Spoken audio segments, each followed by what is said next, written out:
ಹಾಲ್ನಂಥ ಸಂಸಾರಕ್ಕೆ ಹುಳಿ ಹಿಂಡದವ್ರನ್ನ ಕ್ಷಮಿಸ್ಬೋದು, ಆದರೆ ನೀನು ವಿಷ ಹಾಕ್ದೋಳು.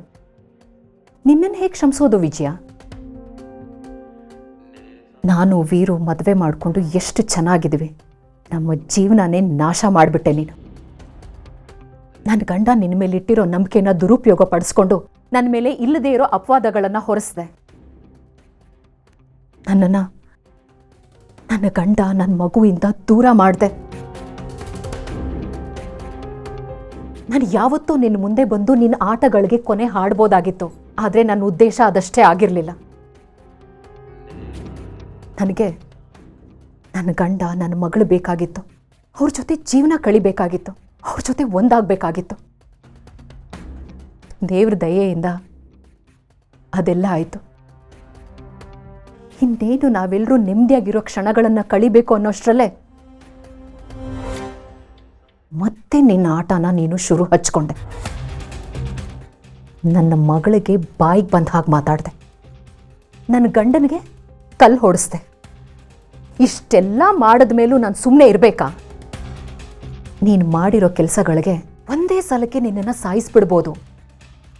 ಹಾಗೆ ಮಾಡಿಬಿಟ್ರೆ ನೀನು ನೆಮ್ಮದಿಯಾಗಿ ಸತ್ತೋಗ್ತೀಯ, ನಾನು ಅಪರಾಧಿ ಅನ್ನಿಸ್ಕೋತೀನಿ.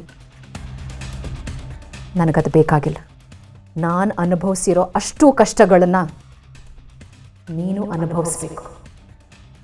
ನರಕದಲ್ಲಿ ಕೊಡೋ ಶಿಕ್ಷೆಗಳು ಹೇಗಿರುತ್ತೆ ಅನ್ನೋದು ಭೂಮಿ ಮೇಲೆ ಬದುಕಿದ್ದಾಗಲೇ ನೀನು ಅನುಭವಿಸ್ಬೇಕು.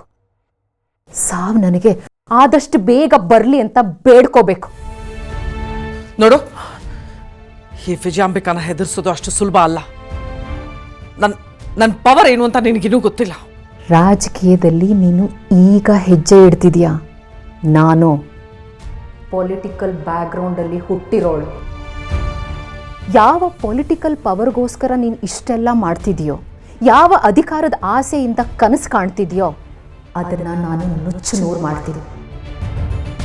ದುರಹಂಕಾರದಲ್ಲಿ ನನ್ನ ಮಗಳಿಗೆ ಬಾಯಿಗೆ ಬಂದ ಹಾಗೆ ಮಾತಾಡಿದೆಯಲ್ಲ, ಅದೇ ಮಗಳನ್ನು ನಿನ್ನ ಮುಂದೆ ನಿಲ್ಲಿಸಿ ನಿನ್ನನ್ನು ಸೋಲಿಸ್ತೀನಿ. ಭಯದಲ್ಲಿ ನೀನು ಬದುಕಬೇಕು. ಅಲ್ಲಿವರೆಗೂ ಉಸಿರಾಡ್ತಿರು ನೀನು.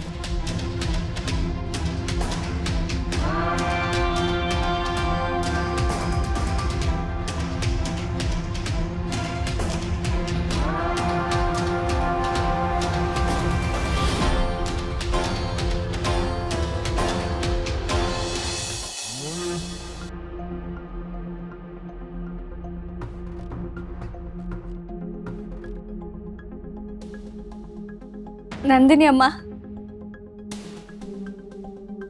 ಸಾವಿತ್ರಿ, ಅಯ್ಯೋ ಬಸ್ರಿ, ನೀನು ಹೇಗಿದ್ಯಮ್ಮ?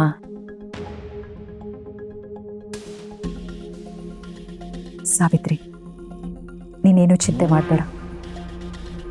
ಈ ಮನೆಯಲ್ಲಿ ನಿನಗೆ ಇನ್ಯಾವ ತೊಂದರೆನೂ ಆಗೋದಿಲ್ಲ. ಹಾಗೊಂದು ವೇಳೆ ತೊಂದರೆ ಏನಾದರೂ ಆದರೆ ನನ್ನ ಹೆಸರೇ ನಿನಗೆ ಅಸ್ತ್ರ ಆಗಬೇಕು. ನಿನ್ನ ಜೊತೆ ಯಾವಾಗಲೂ ನಾನಿರ್ತೀನಿ. ಸಾವಿತ್ರಿ, ಇನ್ನು ಮುಂದೆ ನಿನ್ನ ಜವಾಬ್ದಾರಿ, ಹೊಟ್ಟೆಲಿರೋ ಈ ಮಗುವಿನ ಜವಾಬ್ದಾರಿ ನಂದು.